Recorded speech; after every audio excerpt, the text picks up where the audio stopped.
know if I've fixed my settings or anything. Yeah.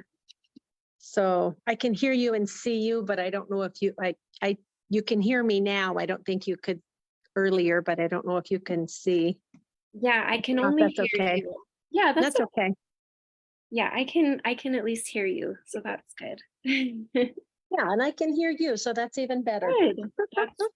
That's important. Yeah, that's why I'm here.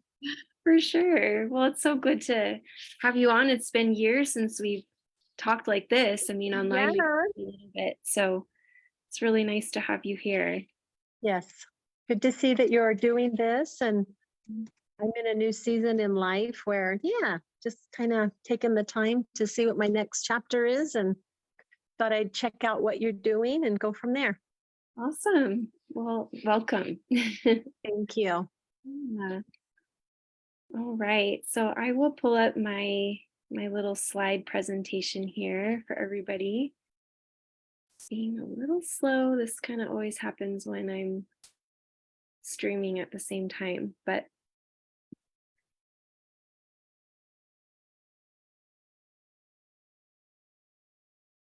okay. So we're gonna share my screen. Just 1 second.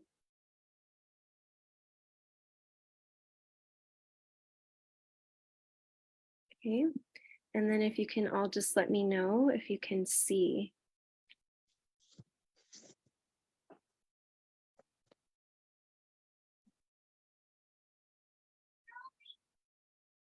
Is it just a black screen that you see so far? Yeah, now it's popped up, colored. Okay. Do you see 2 windows or just 1? 2. 2. Okay. Now just 1? Yes. Okay, Yep.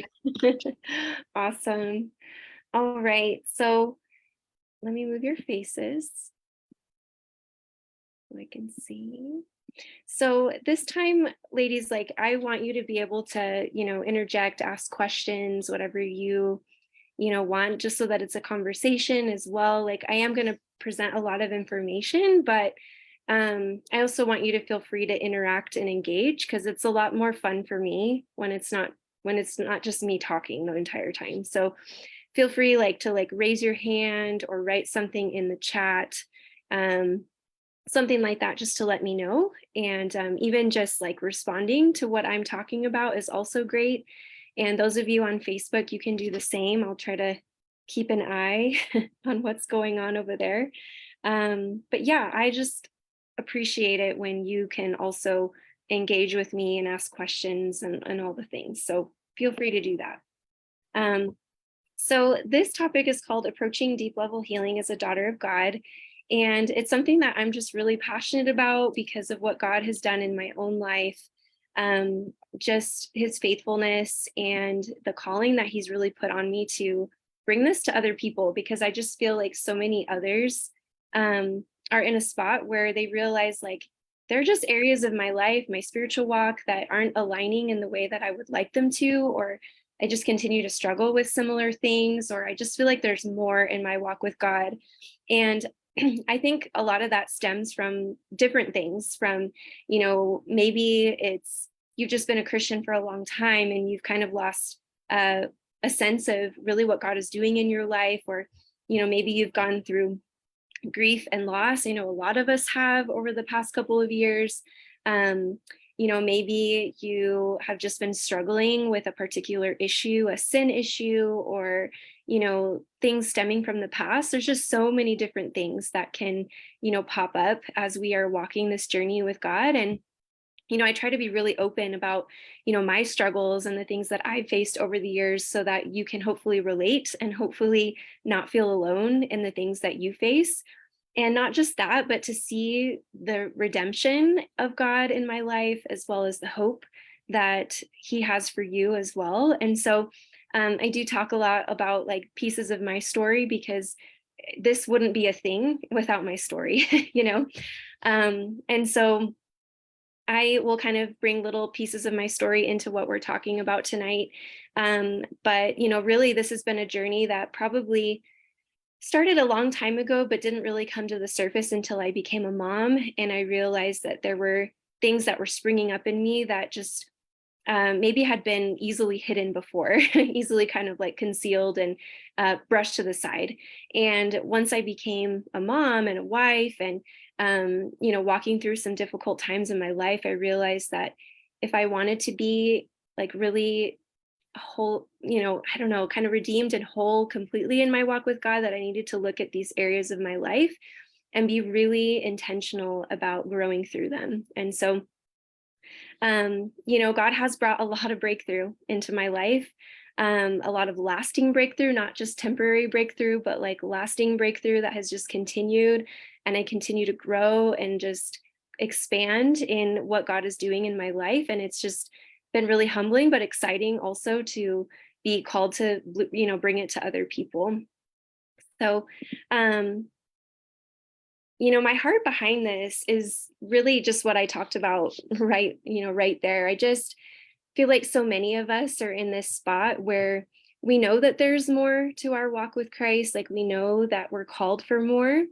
Um, and for whatever reason, like we've been held back. And even with doing all the things that, the church teaches you to do, to read your Bible and pray and go to church and, share Jesus, there's just things that sometimes cause hindrances in actually walking out our true identity in Him. And so really my heart is to, one, just educate on maybe some of the missing pieces that might be there for you personally, to help you maybe sort through that, consider what those might be, and also provide potential starting points or solutions to start moving forward in that direction.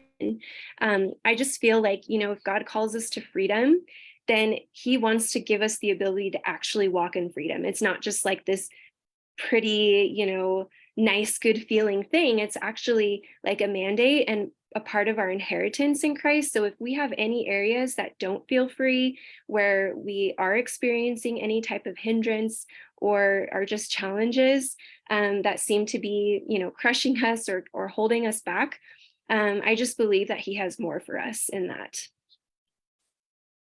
So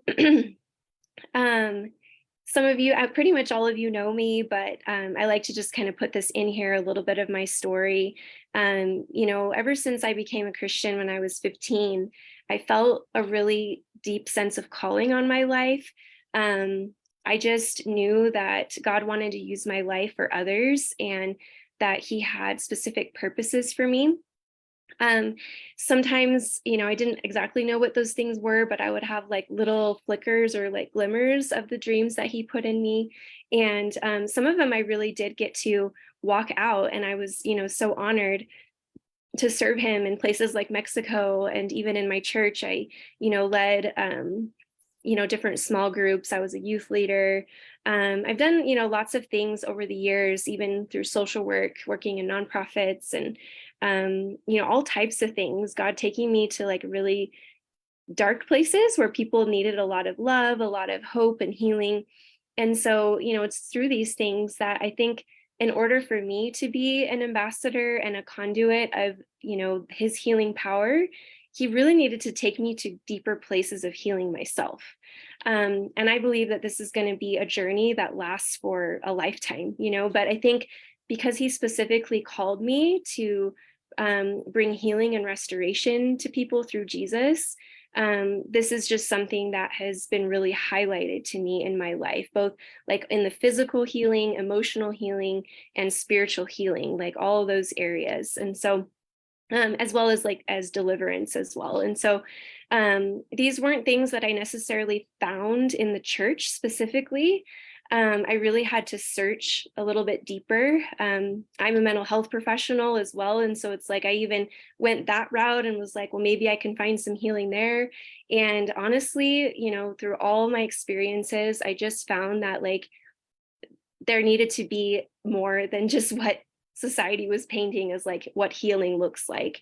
And so through the process of, going through my own struggles, being led and mentored under other women specifically that had this heart for healing, I was able to start walking out these new levels of healing for myself, and then be able to bring that into my family and into the communities that I've lived in and the people that God has called me to work with. And so really my breakthrough came through going through a lot of hard stuff, a lot of kind of expanding my vision of what healing is and learning to allow God into my healing process.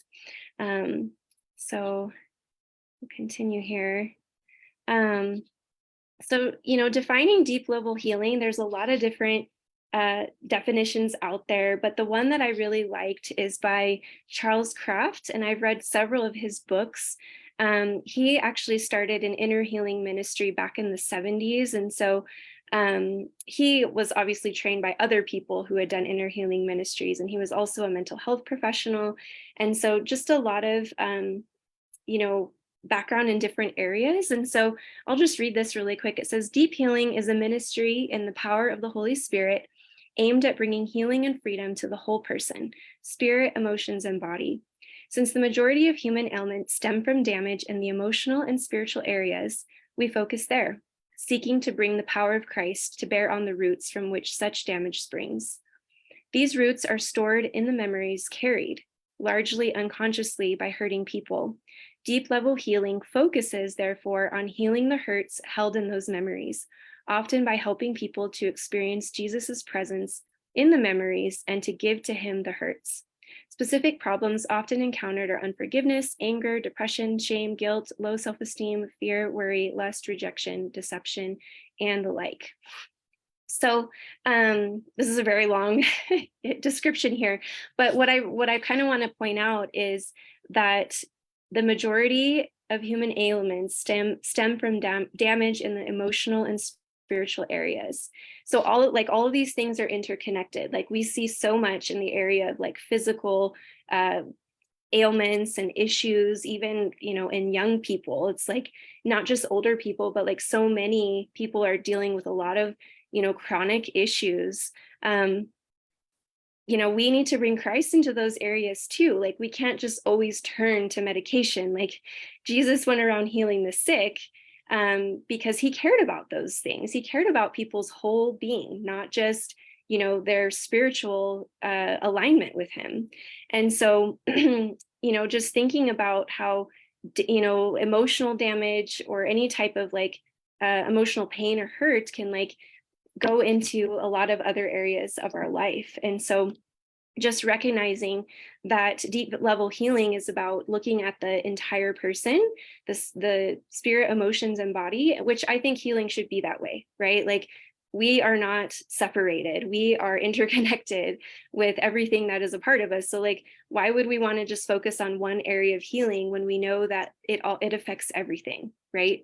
And so as you can see, there's many things that we can hit on. These are just some of them, but all of us have probably dealt with things like unforgiveness and depression and guilt and, fear and worry. Like these are very common feelings that just are involved in the human existence. And so we need healing from those things as well, because if they take a deep root, then we start to experience different problems that stem from these emotional wounds that we have.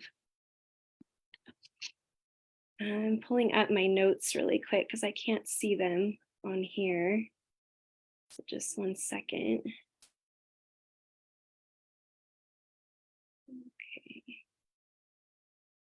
Okay, so some of the basic principles of inner healing and just some of the kind of founding, fathers, I guess, that you could call of this whole movement. I just listed a few here, and they have all of these people have books. So if you're ever interested in like reading more, you can check these out. But, the mid 1960s is where we can see this type of model being used quite a bit. I personally, I don't necessarily follow any one of these.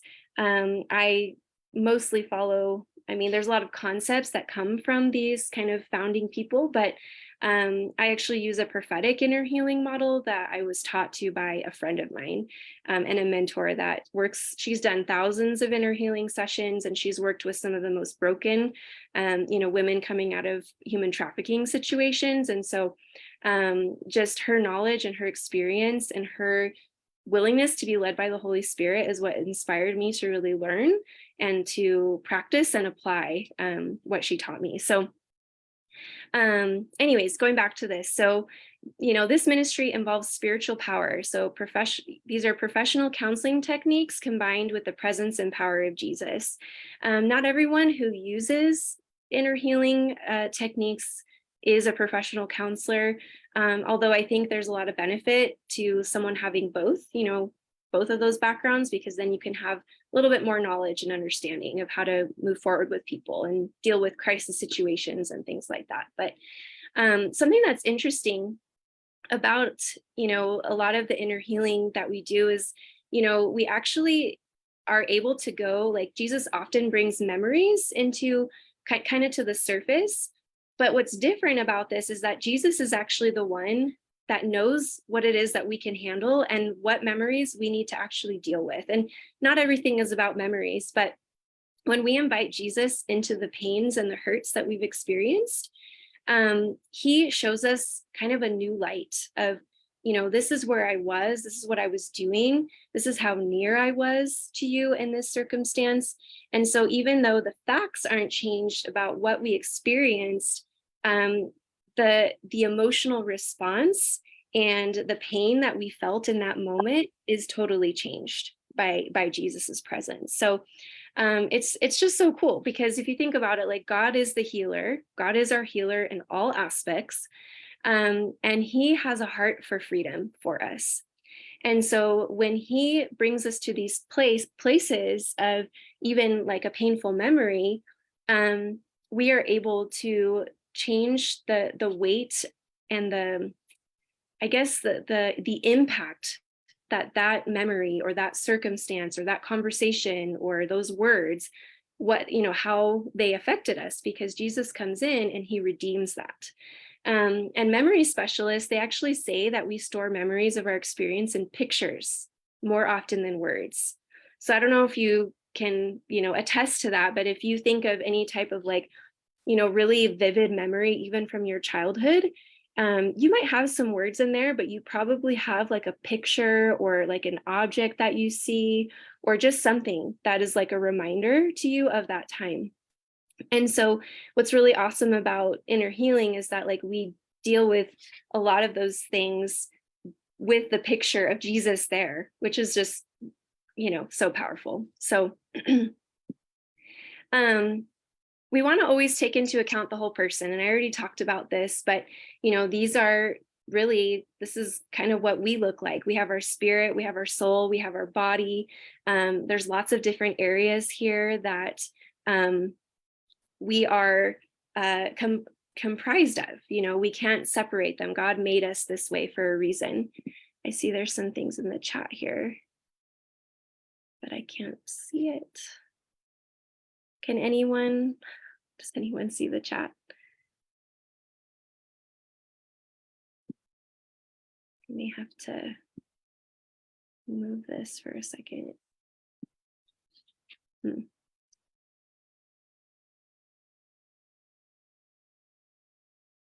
Oh, okay. Okay, Heather. Yeah, it makes sense that the memory is experienced by pictures, not words. Yes, for sure. Can you ladies just see the presenter window still, like one window, or do you see multiple windows right now? Multiple. Multiple? Multiple. Okay. Multiple. Thank you. Okay, now just one? Yes. Okay, thank you. Yeah, so back to this. We're intricately connected. We do not function separately as much as we might like to try to think that or make ourselves believe. And so if we try to treat a person based on focusing just on their issue, it usually is pretty inadequate, which is what I've seen over the years in my own life, as well as working with a lot of people in the mental health nonprofit, ministry realms. And often it's because the presenting problem is usually a lot deeper. And we just don't know how to safely go there and actually help the person deal and leave that place with you feeling like there's actually some healing and freedom that's happened there. And honestly, part of like my issue was like, I don't want someone to just come in and open up all this stuff and then leave feeling like I'm still an open wound here, you know? And so I never really felt very good about that. And, everyone's process looks so different. And again, I'm not the healer, Jesus is. And so to be able to include him is really what makes the difference. And so often the person receives healing for the things that were not even mentioned. It's like things come up all the time in inner healing sessions that like you didn't even know you needed to forgive that person. You didn't even know that you were dealing with that pain from the past, or you didn't know that like this area of your life was keeping you from walking out your calling, the God-given calling that he's placed on you, or even just intimacy with him. Like you didn't realize there was this thing that was keeping you from really having that freedom and intimacy with God. And so it's just so cool how like, because God knows us, he knows how to lead us in our healing process. He just comes in and he shows us, this is what we're going to partner with together and do, and you are safe with me and we can walk this out together. So I just want to bring up this, this topic of professional counseling and deep level healing. And so, I think some people actually need both. I don't think that everybody, is just suited for one or the other, because there are issues that may need a little bit more, I don't know, kind of like the ability to support someone like in a crisis. That's not really what inner healing is about. If there are severe mental health issues that are really active and there has been some inner healing, but there's still, that person is dealing with like suicidal thoughts on a regular basis, like there might need to be the extra support of a counselor. So I'm not saying that counseling is bad or that nobody should go to counseling or anything like that. It's just that I think that there's room for more if counseling is something you've tried and found that it hasn't been completely what you needed, right? So deep healing always involves prayer and inviting the presence of Jesus. So that is really central to what happens with deep level healing.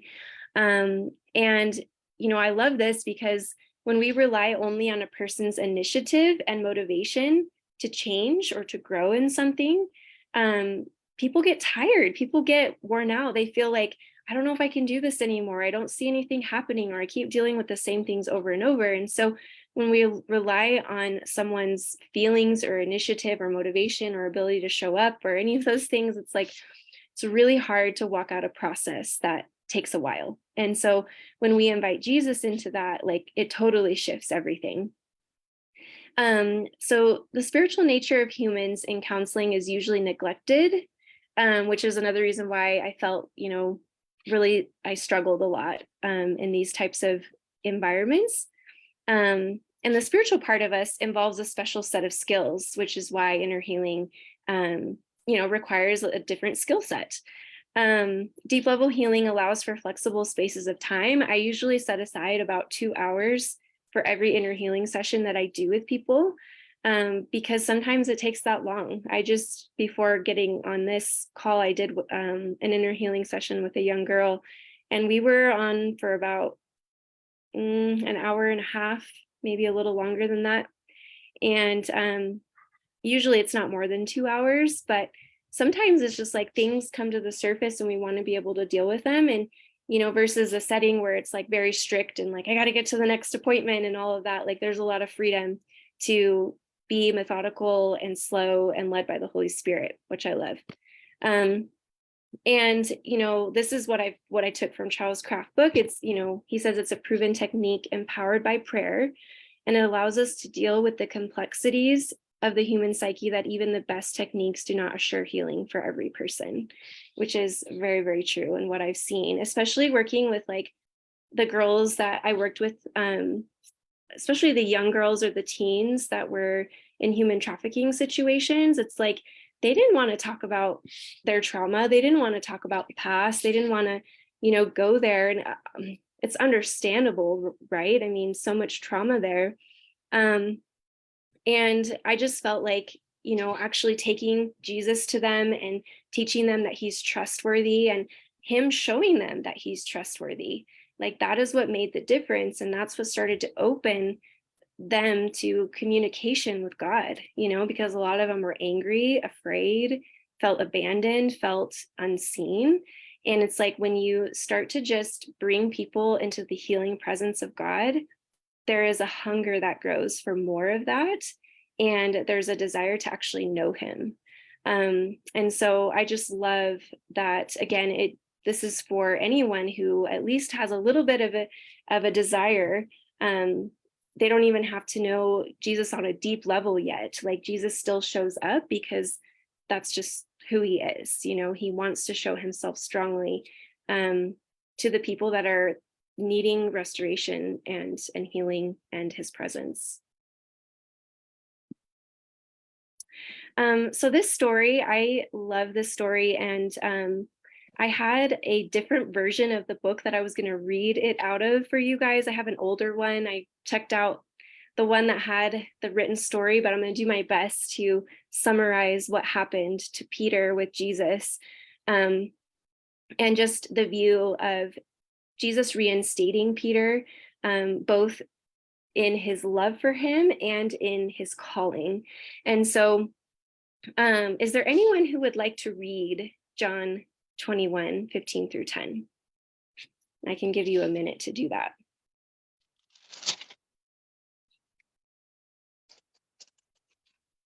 I hear a Bible, so it sounds like that's promising.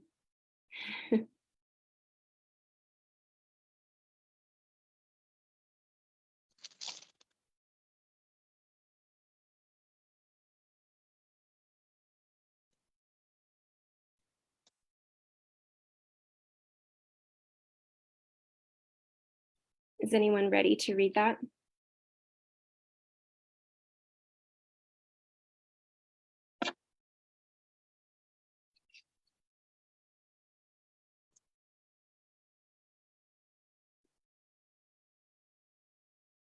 Nobody? Am I gonna? Oh yeah. Jackie, 20, can everyone else hear me though? Because I'm on my phone and then I've got the screen on my laptop also, but I don't have the audio on my laptop. Oh, we can hear you. Okay.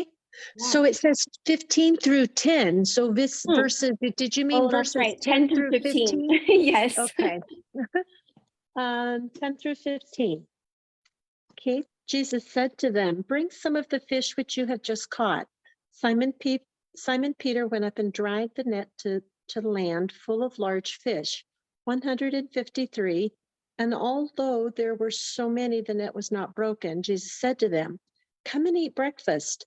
Yet none of the disciples dared ask him, who are you? Knowing that it was the Lord. Jesus then came and took the bread and gave it to them, and likewise the fish. This is now the third time Jesus showed himself to his disciples after he was raised from the dead. Keep going. So when they had eaten breakfast, Jesus said to Simon Peter, Simon, son of Jonah, do you love me more than these? He said to him, yes, Lord, you know that I love you. He said to him, feed my lambs. You want me to go to 16? Yes, That was 15. Yeah, let's okay. He said to him again a second time, Simon, son of Jonah, do you love me? He said to him, yes, Lord, you know that I love you. He said to him, tend my sheep. He said to him a third time, Simon, son of Jonah, do you love me? Peter was grieved because he said to him the third time, do you love me? And he said to him, Lord, you know all things. You know that I love you. Jesus said to him, feed my sheep. 18, most assuredly I say to you, when you were younger, you girded yourself and walked where you wished. But when you're old, you will stretch out your hands, and another will gird you and carry you where you do not wish. This he spoke, signifying by what death he would glorify God. And when he had spoken this, he said to him, follow me. Awesome. Thank you so much. You're welcome. Awesome. So this story, the way that Charles Kraft talks about it is how Peter goes through, obviously, before Jesus dies. Jesus warns him and prepares him that he is going to reject Jesus, right? And when that happens, Peter actually goes into this phase of really going into, I see it as a place of shame and forgetting who he was. And the reason for that is because, Peter was one of those that he was just like after, like he was right there with Jesus all the time. He was the one that was like, I will follow you wherever you go. Like, this is my life. Like, he was on fire, right? And he had plans to continue and go and, share the gospel with Jesus, but he had a hard time believing that Jesus was going to be gone. And not only that, Jesus told him that he was going to reject him in, I don't know, in questioning, when people would come and ask him, like, aren't you associated with that man, that prophet? And the thing is there was a specific moment where Jesus actually told him, and it was around a meal. So Jesus actually talked with Peter about what was going to happen, how he was going to die, and how Peter was going to reject Jesus. And of course, Peter denied it and said that would never happen, right? And I look at Peter and I feel like I relate with him so much, because I've had times in my life like that, where it's like, oh, that would never happen.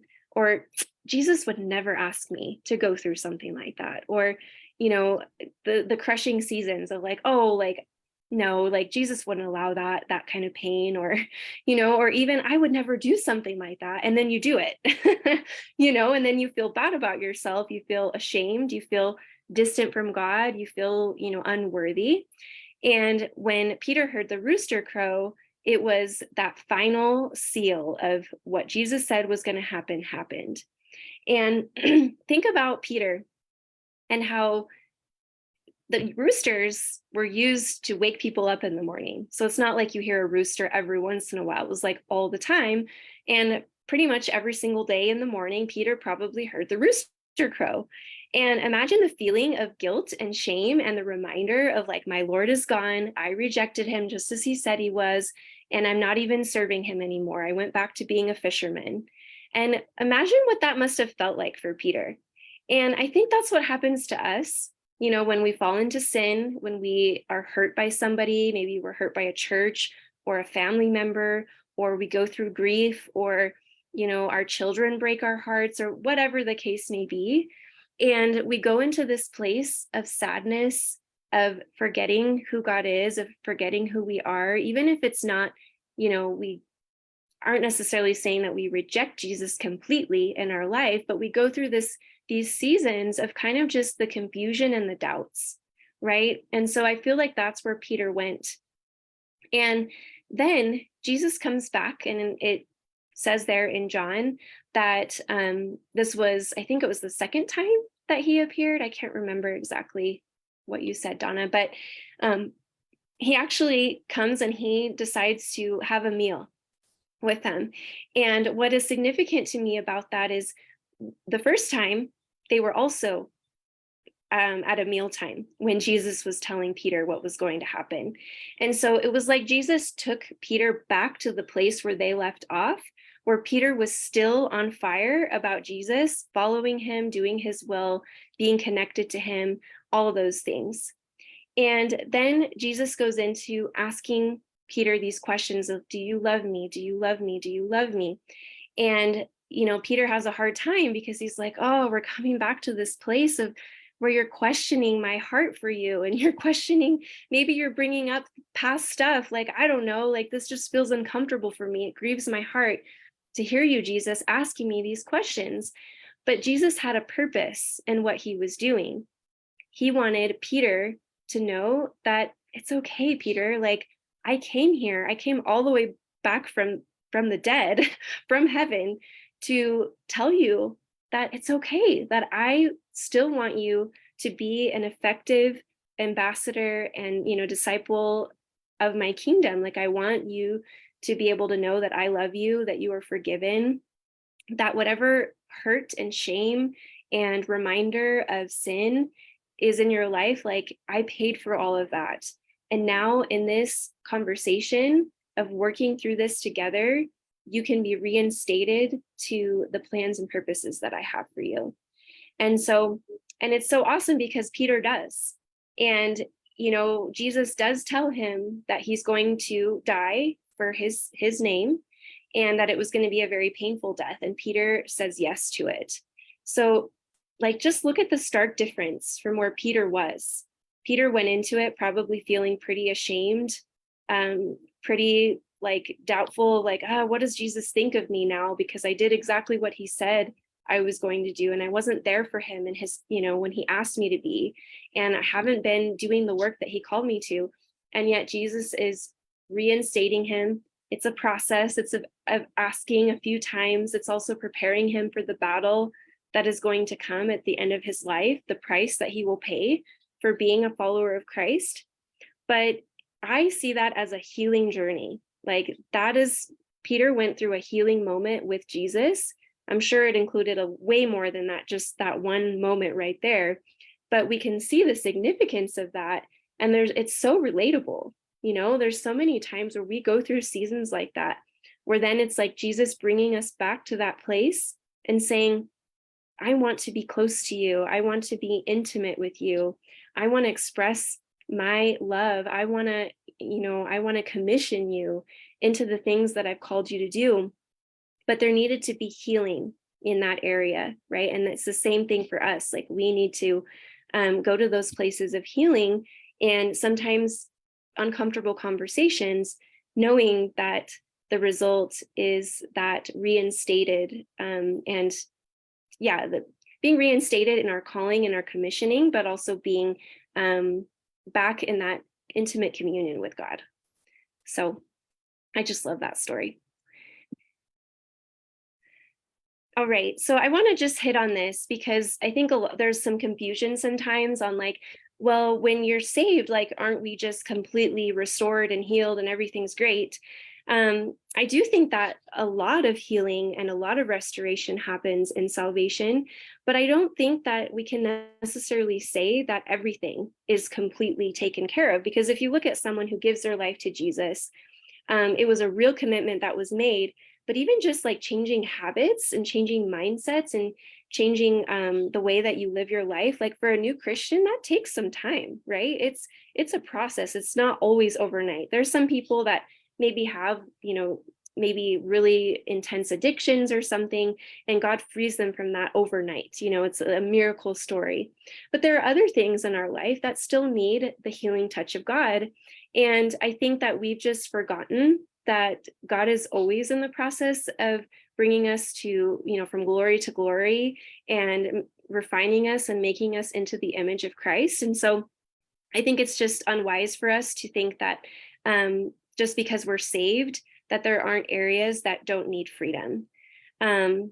Jesus, if you actually look at some of the stories where Jesus goes around and he's healing people, there are people that were in the temples that were praising God, that had a relationship with God, as you could say, and still there was demonic torment in their life. There was a woman that was hunched over for, I think it was like 18 years, and Jesus healed her and told his disciples that it was actually a demonic spirit that was causing this physical infirmity in her.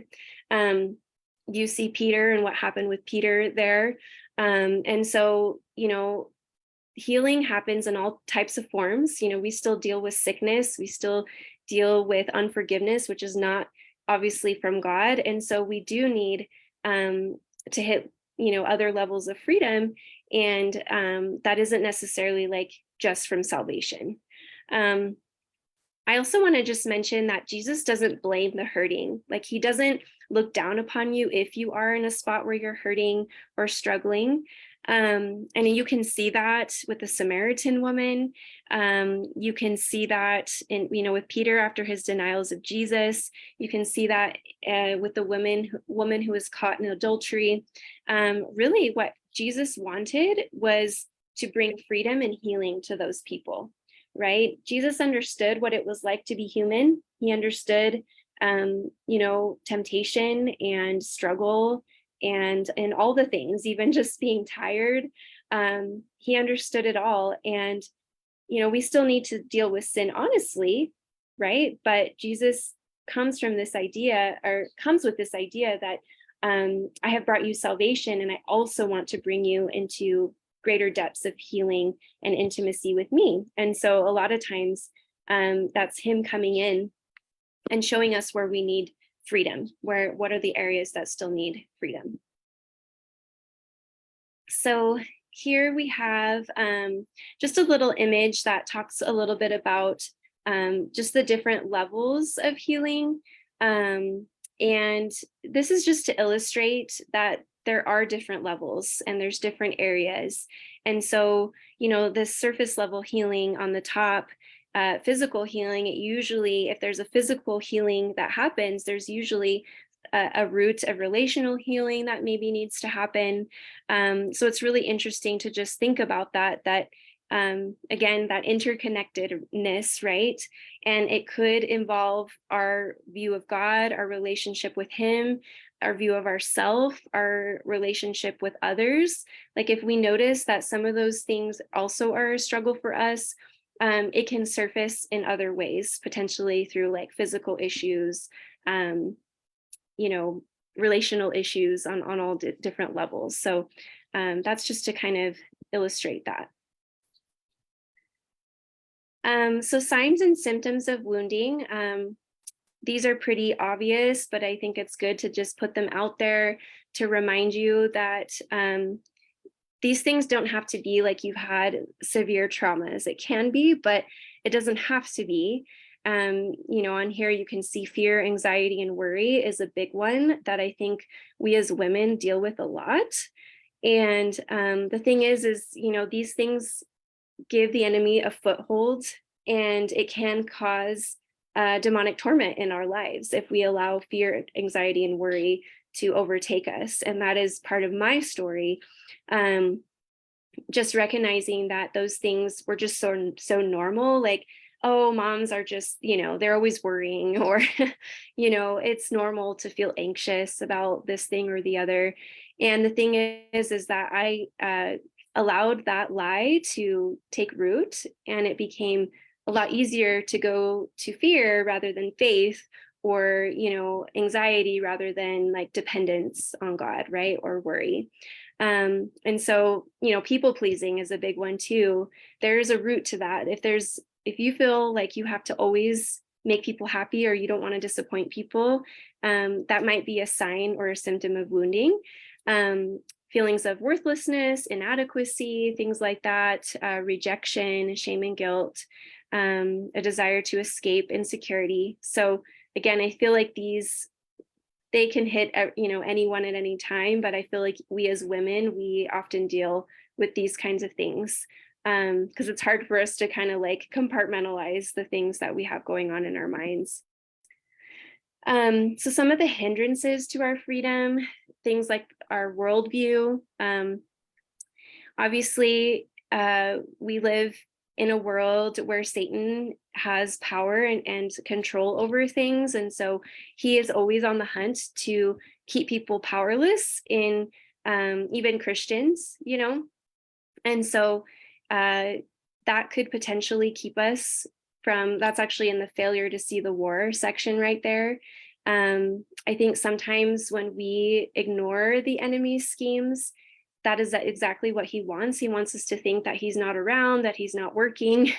And he is, he has particular assignments. He puts particular assignments on family lines, on, issues that you might have, that might be something that is a source of demonic oppression.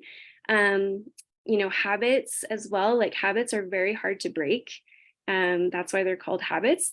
Obviously, good ones are good to have, but the bad ones can be very hard to break, And so just thinking about, even if you've tried to break certain habits and you just keep struggling over and over and over again, that might also be an invitation to healing, because God cares about those things as well.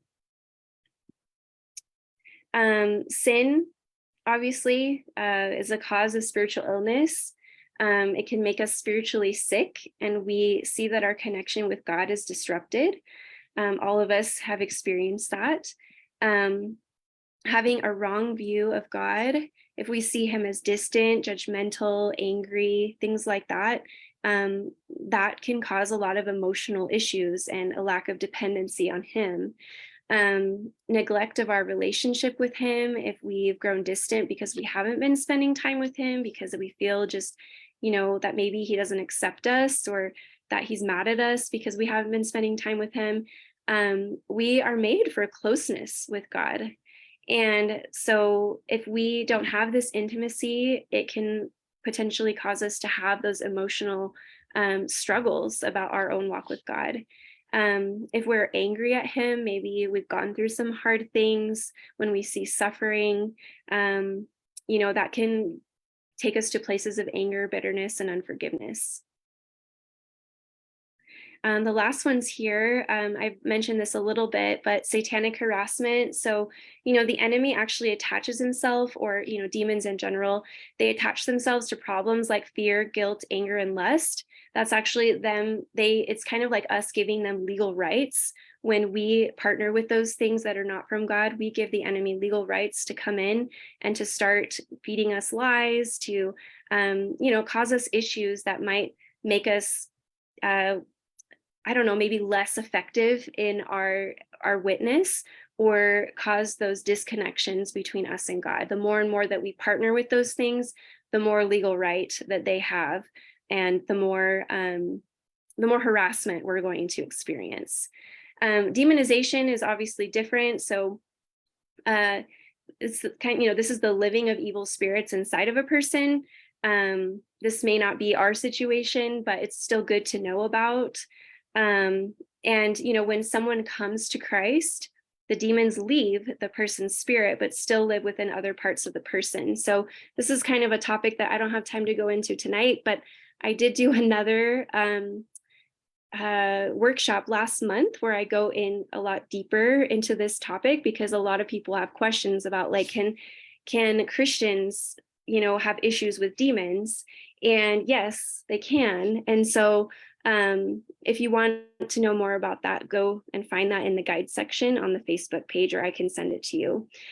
Just because we don't have time, it's like a whole nother topic. But then also generational spirits or curses. If you notice in families, there's often sometimes these patterns of, maybe alcoholism or miscarriages, or any kind of addiction, or even like anger or violence. Like, we notice that there are these certain patterns within families.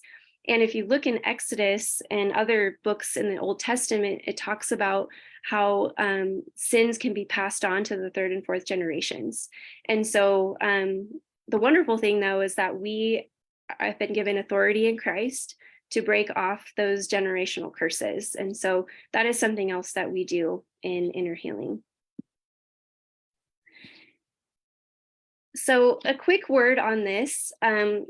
Deep level healing often involves casting out demons, which this might be surprising, but the way that, honestly, deep level healing or inner healing looks when it comes to demons, like, you may not even realize that we are addressing something that is demonic, because it's very low key, it's very peaceful.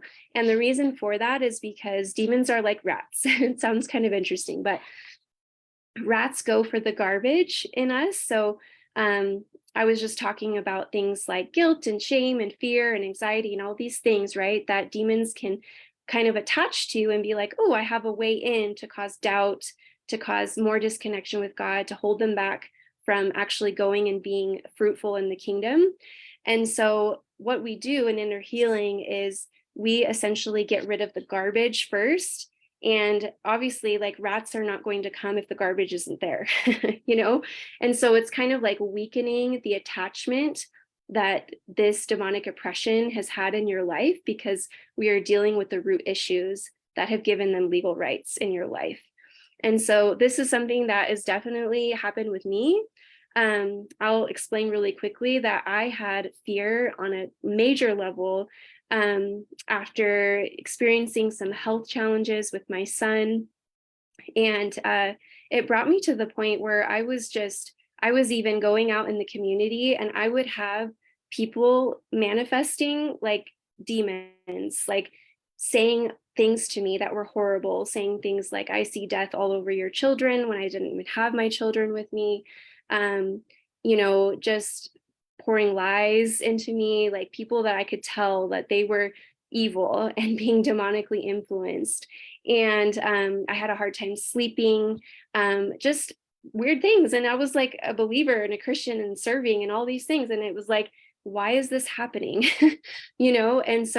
And it's because I had allowed fear to become something that was consuming me. And I needed to know how to deal with that. It created bigger issues, which slowly we started to get the mentorship and the help and the deliverance that we needed so that we could take authority of some of these things that were going on. But it was something that I couldn't ignore. And I'm actually really grateful that the way that things happened for us was that I couldn't ignore it. Like it was so in my face sometimes that I realized that if it was like God saying, like, this is really important and we need to deal with this. I want to help you experience freedom. And so I'm really glad that God showed me. And I think honestly, it had to be that way for me because I wouldn't have the conviction that I have today.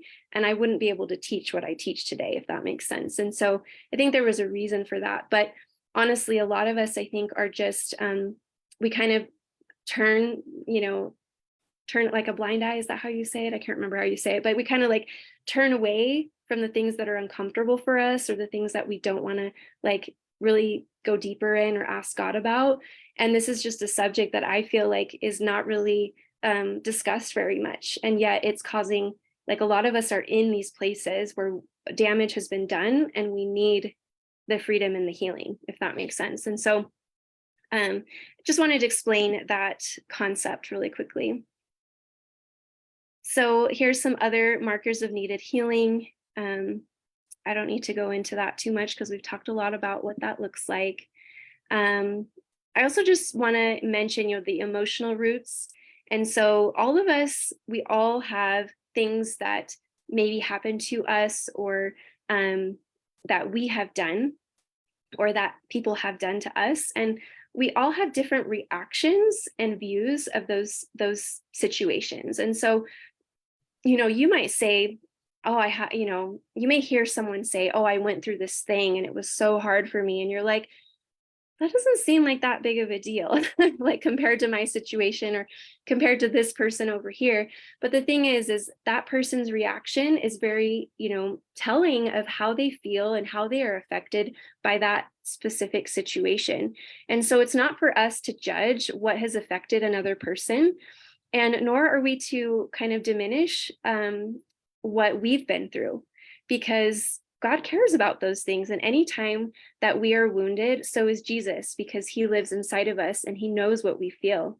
And so, and he's carried the sins of the whole world. And so he understands what it means to be wounded. Even just his death, you look at just all that he went through, and he knows. And so, I think what God has done at this bottom part here under reactions to life experience, it says God provided us with a spiritual excretory system, meaning like when things happen to us, we are not supposed to let them sit and fester, like the roots of bitterness, right? But a lot of times that's what happens because we don't know how to let go. We don't know how to remove the power that those things have over us. And so, this can happen in childhood, in adulthood, in the teen years, those are kind of big years there. But, all of us have something that we have been wounded by. And so, taking an honest look of what that might have created in us is really important. And then what people have done and continue to do. So if you think about it, like in life, relationships are probably the area where we have the most refining happening to us. And the thing is that we will constantly have these moments where relationships are messy, where words are said to us that might be hurtful.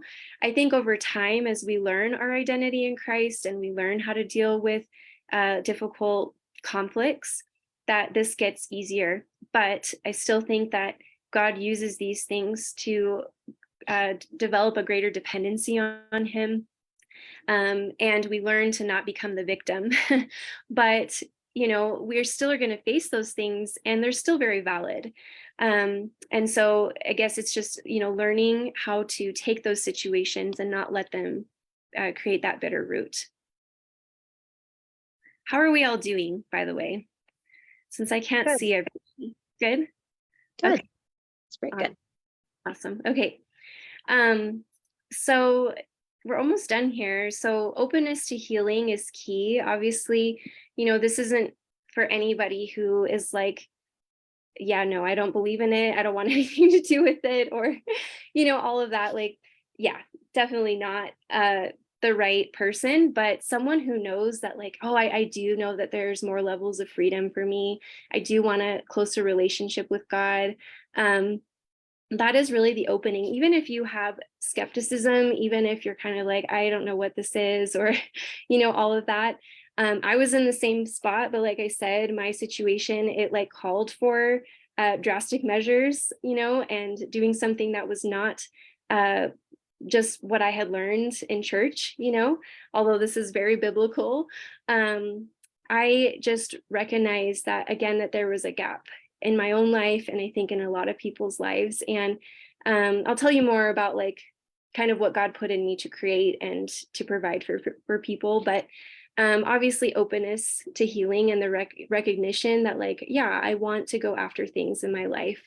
And honestly, this creates intimacy with God. Like, I feel like that is the most common response, is a feeling of like, wow, I actually am feeling peaceful, and like I have victory in my life, and my relationship with God is so much more intimate. And that is the whole goal. Like, we want intimacy with God. And deep healing doesn't happen because someone's gifted. It's because God himself is there doing what he likes to do, which is, this is a part of who God is, being the healer. And so anyways, it's a really awesome thing. I always loved, that this song and this verse, where the Spirit of the Lord is, there is freedom. And it's so awesome. I actually, I wasn't planning on sharing this, but recently, as I've been praying for more people, and God has just been developing my spiritual senses for like what's going on in people and how to lead them in prayer and how to ask God to come and intervene and soften hearts. It's so interesting because I can actually sense when someone is about to experience this freedom that they have been so longing for. It's kind of like this moment of like, finally, like submission and like receiving that touch of God that just transforms everything. And it's such a beautiful thing because, yeah, like Jesus came and died for us to bring us freedom. And even though we live in this fallen world, I believe that he has more for us as we continue to just go after like him in our life, and to remove the hindrances that have kept us from that. And so I just want to read this here. God has made a way for us to walk out the freedom for which he has set us free, but we can't do it alone. And I'm convinced that God has a plan of redemption for your life. Your faithfulness to pursue healing and freedom in him will leave a legacy for generations to come, and will open a door for you to minister to and lead others in a way only you can do. And this, like I said, this is my story. Like, I knew that there were places with God that I just hadn't gone yet, that I was being held back, and I just was trying to figure out what that was and how to move forward. I was tired of feeling like I needed to measure up in a certain way to be accepted. I wanted to just have freedom, and I wanted to experience that like true rest and joy in him. And I feel like walking out my freedom not only unlocked that in me, but like unlocked that in our family. even just my son, like I share this a lot because it's such an amazing testimony. Like my son, he actually had a vaccine injury and stopped talking at 18 months. And that's part of the reason why I had so much fear after that. And as my husband and I started to walk out our own journey of, healing and freedom and going after things together, the transformation in Rowan, it just continues to blow my mind. Like, I didn't know what kind of future we were going to have with his struggles, but just the fact that he's talking now, he's going to kindergarten, he has friends, he jokes and reads and writes, and he's 5 years old now. I just feel like it's truly like a miracle of what God has done. He used to have sensory issues as well.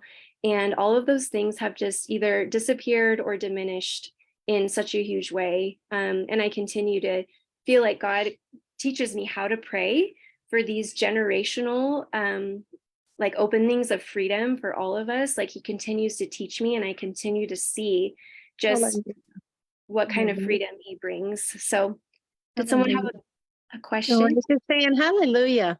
That's awesome. Yeah. I know. It's been cool. One day when Rowan can talk a little bit more, and when he's not 5 years old, I would love for him to even just come and share with him. Like, Rowan has such a heart for healing himself. Like, actually at church, we had someone come and do like a healing service, and Rowan was at the front laying hands on people and praying. Hallelujah. That's awesome. Yeah. And I was like, that's not something I've taught him to do. And so, yes. And it's because he has experienced healing in his life. And so we can't give what we don't have and what God hasn't poured into us. And so I know a big reason why I needed to go through my own healing is so that it could unlock Rowan's gifts as well. And so the way that I look at this is more than just about us. It's about generational, generations of being able to actually, live out the callings and purposes that God has for us. Amen.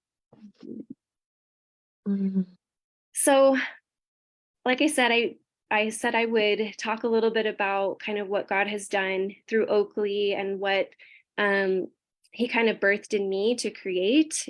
And I just kind of want to go through some of these questions to help you consider if this is something that you need or that someone in your life needs. I've poured a lot of hours and just my own, healing journey into this. And so it's something that's very close to me, and something that I've seen already women's lives being changed and families' lives being changed. And so, I just want to kind of ask you, like, as you've been listening to this, like, are you struggling to find breakthrough in areas of your life or your spiritual walk?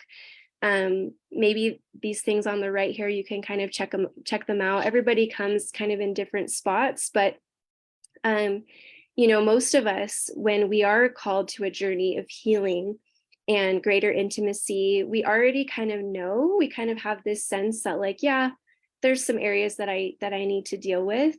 And we have a hunger and a desire for it. And those are the people that I really, want to walk alongside with, because the journey can be arduous sometimes. It can, cause a little bit of like discomfort, but honestly, the results of freedom and purpose totally outweigh the journey that you take.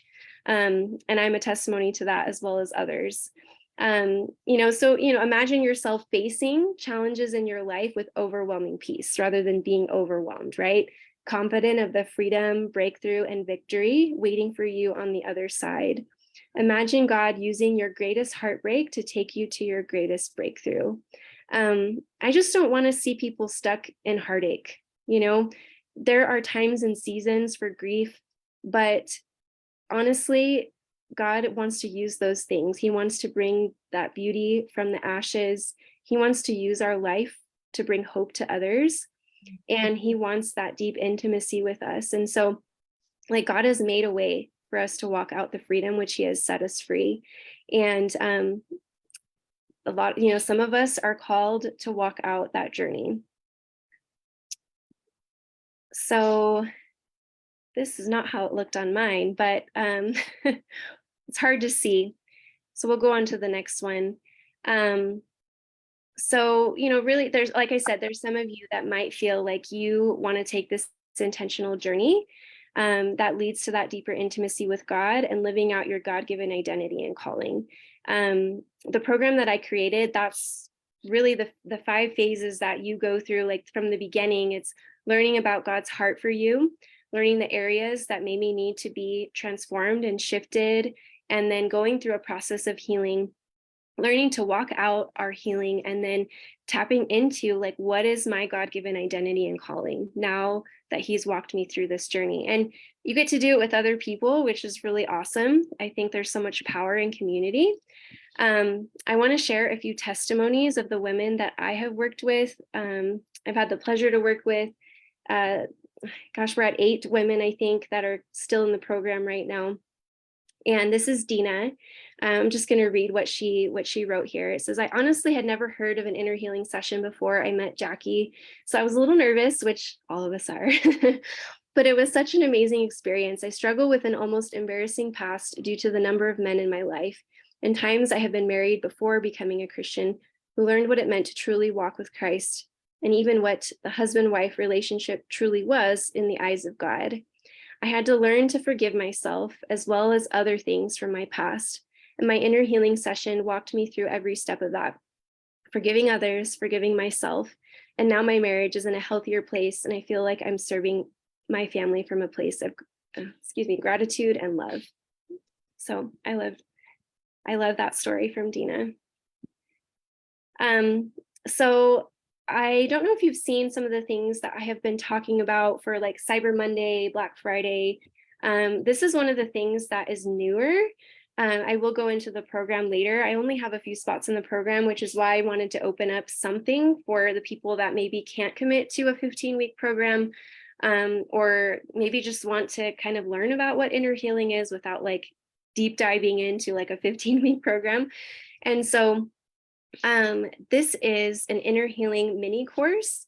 So I've actually put together a course where you have your own login, where you have video recordings and workbooks and a prayer guide, like all types of tools that you can use. It's very complete.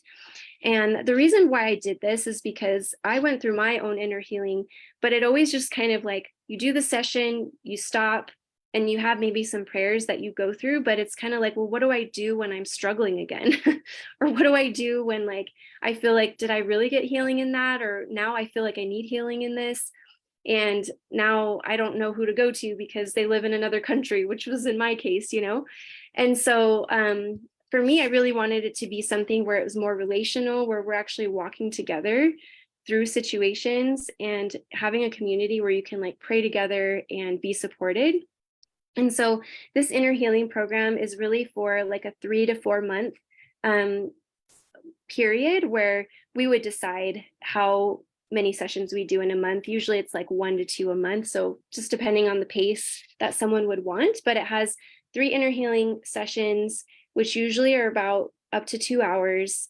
And then the mini course, which is about 4.5 hours of content where I like go into more about inner healing, as well as like prayers of protection and promise, which you have a guide actually for that. It's very practical, very like pull it out and start using those prayers. I use them all the time, not just in inner healing, but like in my life. Sometimes I think we just need a little bit of direction. It's not like they're magical prayers, but they just have language that help us to really be intentional about what we need breakthrough in. And so this is like just honestly very complete, and you're not only going to get kind of trained and understanding a little bit more about inner healing, but you actually go through the process yourself, and then you have it available to you whenever you need it, because there might be things that you recognize that you need to go back to, or like, oh, I didn't realize that maybe I am dealing with like a soul tie.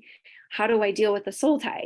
Then you can go and listen to the video, have the prayer, and even have me to reach out to and be like, Jackie, I think this is what's going on, but what do you think? And I have mentors myself that I go to with stuff. I'm not like the one that knows everything, but it just helps to have that support.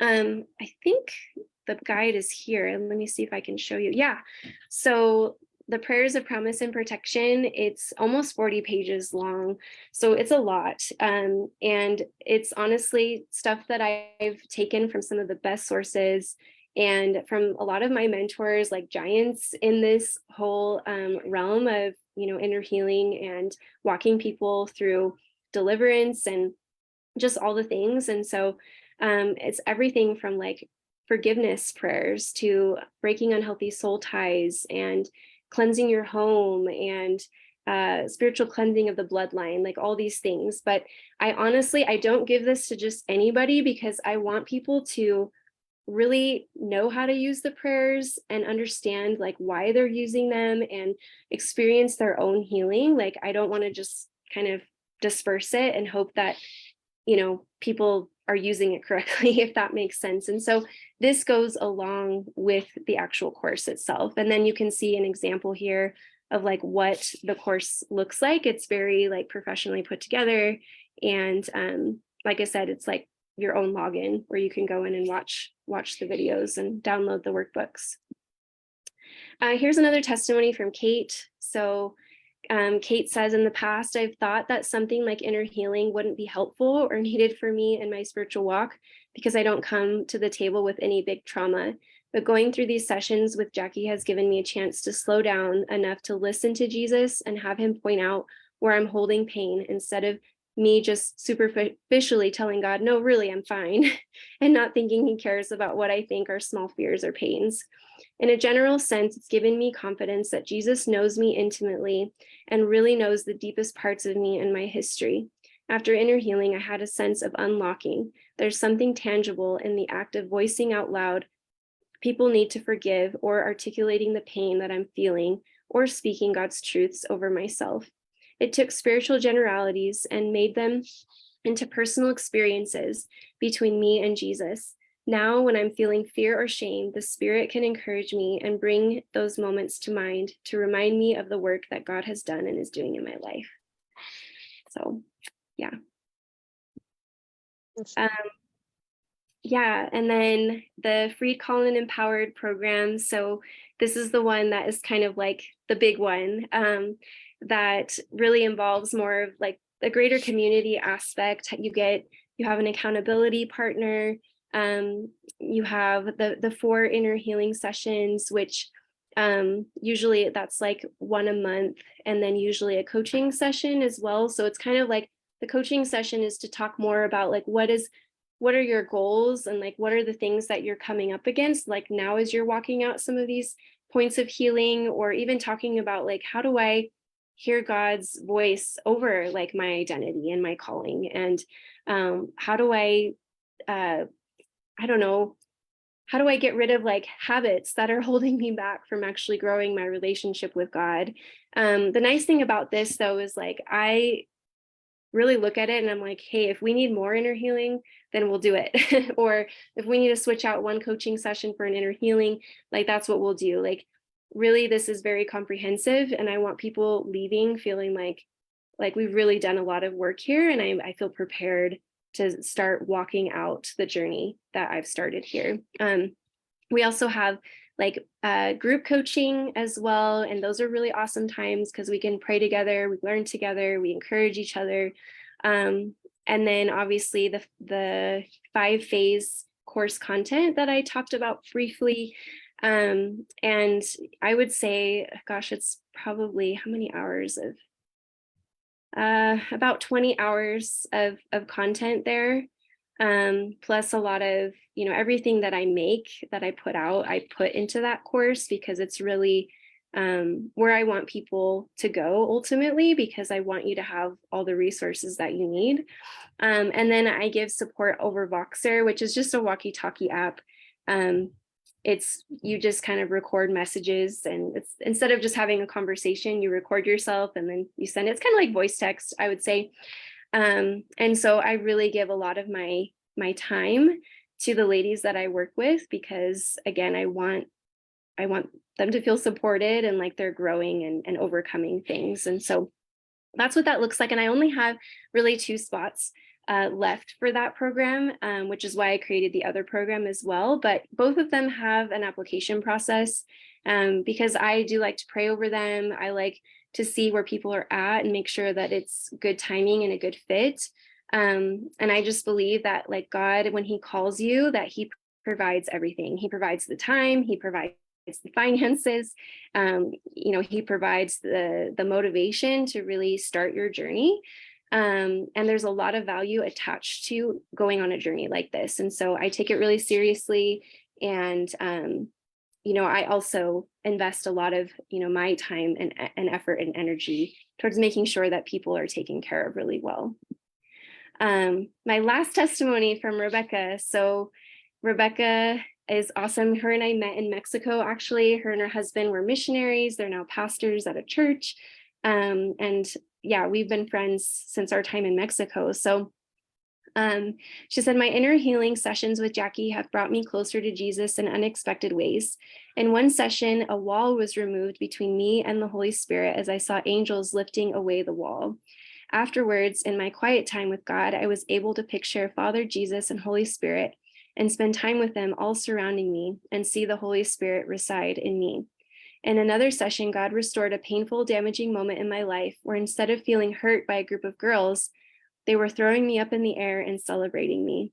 In another occasion, God allowed me to leave behind shameful events in my life by showing me a wall of Jesus's blood covering those sins. These new images God has given me have brought healing to my life, and hearing his words that I am celebrated, pure, and his beloved daughter fills me with joy, love, and peace. I leave each session overwhelmed by God's love for me and ability to walk in a new sense of freedom and joy. Jackie is truly anointed by God to lead people through these special, powerful, and transformational times. Okay, just to give you a picture of what some of the material looks like here for the program and the Black Friday, Cyber Monday sale. I forgot to mention that this is 40% off right now, the inner healing package, and then $200 off the 15-week program, just as a little gift. And any of you ladies that are on here tonight, I actually added a bonus for anyone who was going to be here, like physically online, to get an extra inner healing session on top of what you get here. And you could use that either for yourself or you can gift it to somebody else. So most of the women in the program right now have gifted an inner healing session to like a friend or a family member. And so it's really neat to see just, the spread of people discovering what this is and like finding freedom, even just in families, which is just really cool, warms my heart. So, and then there's my information. You all know how to reach me though, but just wanted to put that in there. And now I will stop the screen sharing and the live stream. If you ladies have questions, we'll make it a little more private in the Zoom room. But yeah, thanks so much. Facebook people, see you soon. Thank you, Jackie. So.